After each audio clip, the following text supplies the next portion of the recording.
pusing lagi, yang lupa pusing lagi.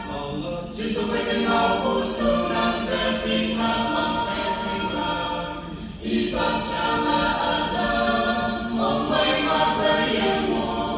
Tuhan mikaya mongmai bangsa mata, anu punyak sana, mongmai bangsa mata, aku Jisu tengah pulang jauh tempat,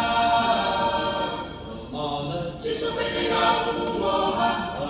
Musa mengite iman, iman bujaya, ia jompada, yang pengawan pusing lagi, yang lupa pusing lagi, Jisu tengah pusunan sesinggang, kau yang puju amen, sapu mimpi maupun, Jisu putung Jisu ayung bangun jauh, kau ite yukna,